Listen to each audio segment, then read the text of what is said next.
जान मारे जनी लाल उठा लाली करो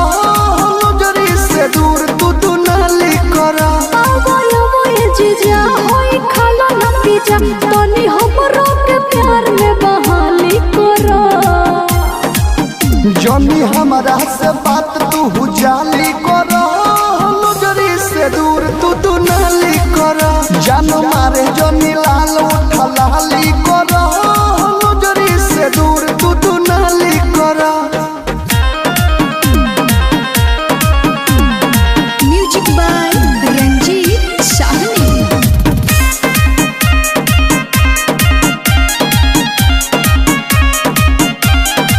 साल के मन जीजा तू ही पूरा हवा बारू न धन धनी मन सहन कावा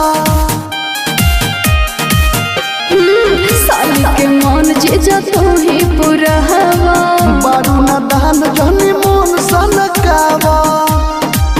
नहीं बनी हम न जानती ही उम्र पर ध्यान खाली हो बात हाली हाली करा जनी हमारा से बात तू जाली करो नजरी से दूर तू नाली करो जान मारे जनी लाल उठा लाली करो नजरी से दूर तू नाली करो।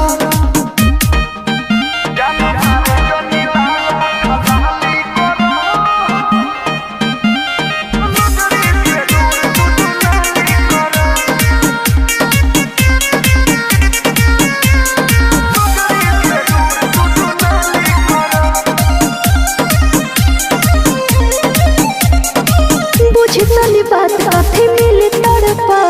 के आवत अब सट जन किली लगा के हर बोली ना बुझी ना बात कथी मिली तड़पा के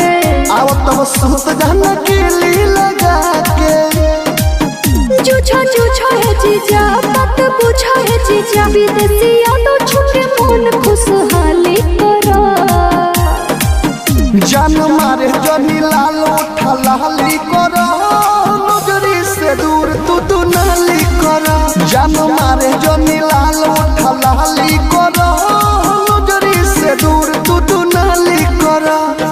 आर के रिकॉर्डिंग स्टूडियो गोपालगंज।